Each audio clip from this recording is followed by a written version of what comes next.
So, my name is David Smith. I have studied multiple martial arts from Taekwondo. I did for 4 years, got to junior black belt because of my age. I studied Wing Chun for 2.5 years and got about halfway to what their master rank is as a green belt. I studied Wing Chun for 4 years and I got to a first dan. In Soo Bahk Do. In Soo Bahk Do. Soo Bahk Do. So, main few reasons why did you stop training after reaching Chodan?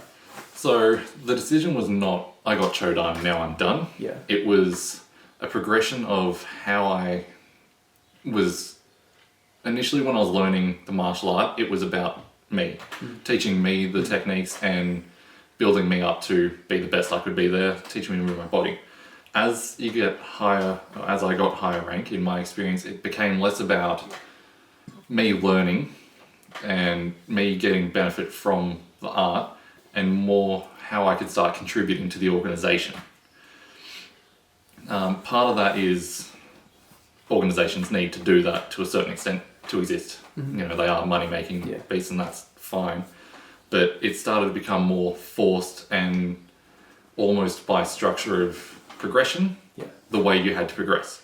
To be the next rank, you need to have these types of things, you need to be seen at these events, you need to, you know, bring students into the dojang so we can continue type thing.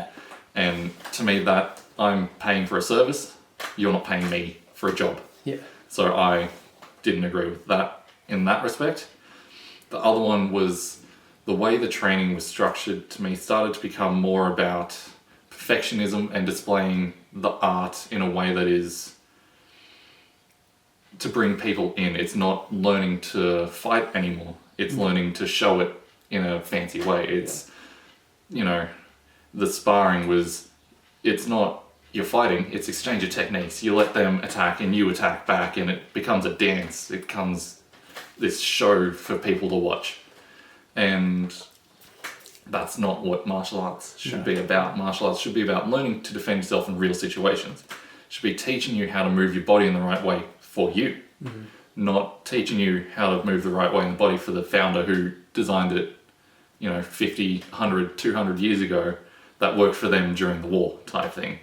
It's, I'm not that person, he's not me, my body moves differently. What works for me with the basis of the knowledge that my instructor has. So maybe my instructor's really good at kicks, I'm not. He needs to find a way to get me using the techniques of the art for my body. That might be, I don't kick as high ever, and I don't necessarily need to try and do that as much. He teaches me the kicks to block other kicks or to gain a closer distance, and it's more working on the individual style to get them the best they can be, whether that is using perfect technique or not.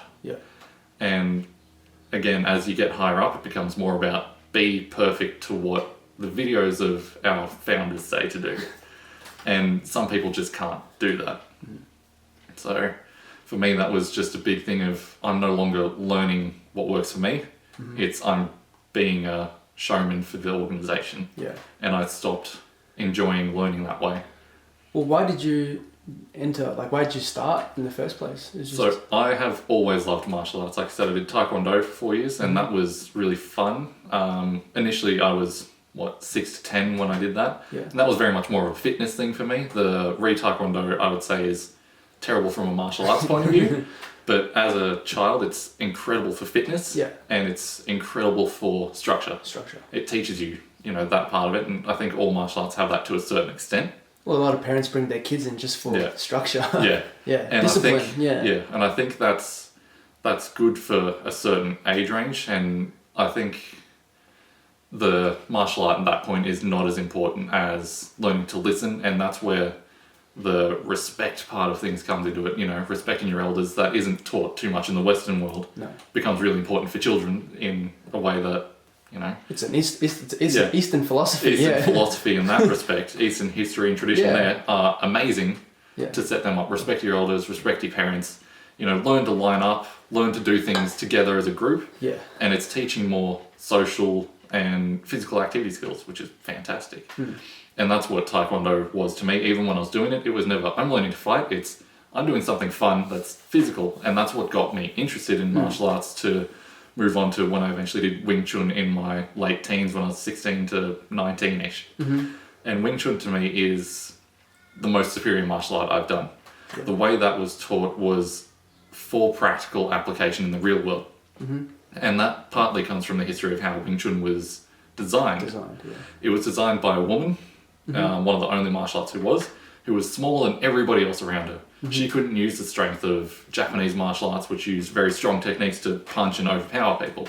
She couldn't use the more traditional Chinese martial arts at the time because they were very similar. It's, Shaolin long fist where they're using long reach to get people. She was, I think she was like 4'10" or something, very tiny woman. So she had to design an art which was use people's power against them, use the flow of that where you don't need strength, you don't need muscle, you just need good technique. And the way they taught that was they would throw you into situations that aren't set up. It was somebody will throw a punch at you and we've taught you some blocks, we've taught you some punches, use something to stop them from punching you. It's not, okay, you have steps 1, 2, 3, 4, perform them every time. It's, you've got a punch, do something, block it. Step to the left, step to the right, step backwards. You don't always need to actually attack to defend. You can run away, you can, step past them and sprint away. They were all acceptable type things in Wing Chun, as long as you were showing a demonstration of your knowledge that you should have up to that point. Beginners should have the 4 basic blocks, up, left, and in the middle type thing. And, the straight punch and open palm. Then as you move up, you start learning a bit more techniques where it's, double blocks or, rolling, sticky hands type things.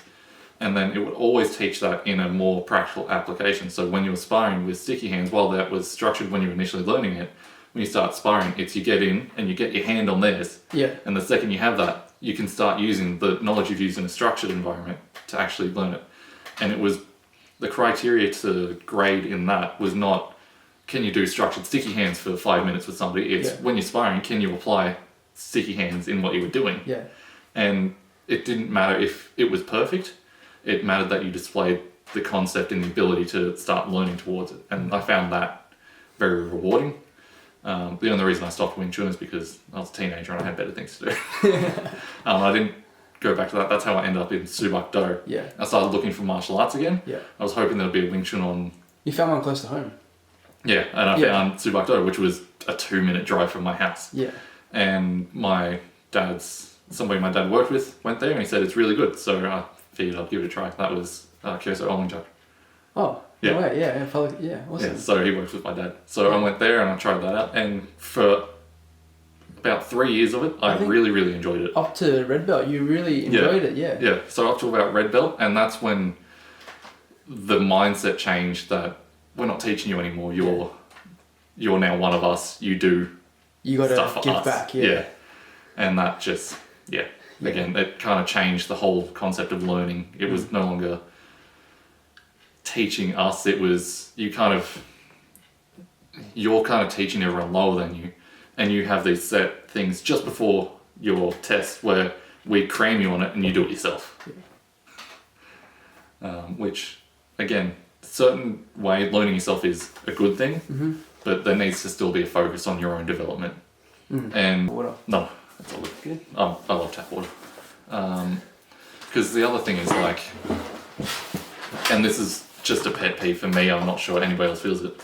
I was paying to learn the martial art, and the further on it goes, you're paying to contribute to the organization. Yeah.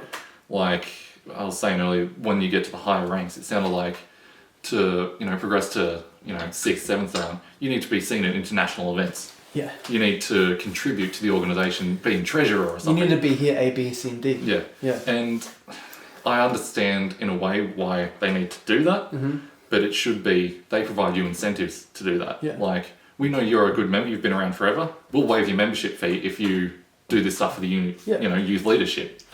Or if you're teaching if you have your own dojo, and I don't know if they do that, then you're contributing money through that, and that is good. But if you're not an instructor, because a lot of people get higher rank and don't want to instruct, they need to find an incentive to keep them there and still allow them to progress. Because I would never be somebody who wants to travel a lot. Yeah. I just don't like Some it. people just don't want it. I talked Yeah. to Kyosim Onjak. He's like, I don't really want to. He doesn't want to travel to Korea or US to grade for fourth dan. Yeah. He wants it in Australia. Yeah. He started here in Australia locally. He found somewhere local. Didn't find somewhere international to start. Right. Yeah. He didn't seek medical attention in the US. Yeah. Right. He sought it in his local. Yeah. GP. And that's what it, like the big thing. It needs to be tailored towards individuals to help them progress. And it just doesn't do that at the moment. It's so forced into history and tradition that it forgets individualism. Yeah. For sure. And it's just so important, and especially with the way the younger generation is, they are entitled, and they feel they're owed more than what they give. Yeah. So if they start to feel they're giving more than they get, they will give up. Yeah.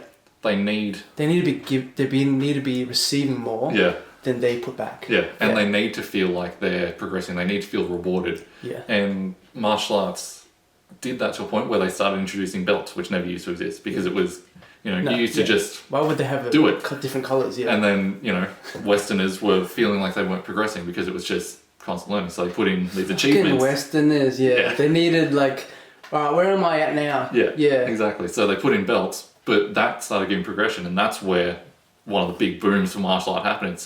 I feel like I have something to achieve now. And that needs to be taken a step further in that the requirements need to change you still get your belts, you still get progression in some way, but it needs to be more... Mastery based. Yeah, it needs to be more individual based. So what I can master might not be what you can master. What might not be, what somebody else can master. And they do that with kids. They give kids a completely different set of requirements than adults. Yeah. Why can't you adapt that a bit more into everybody? That's a good point.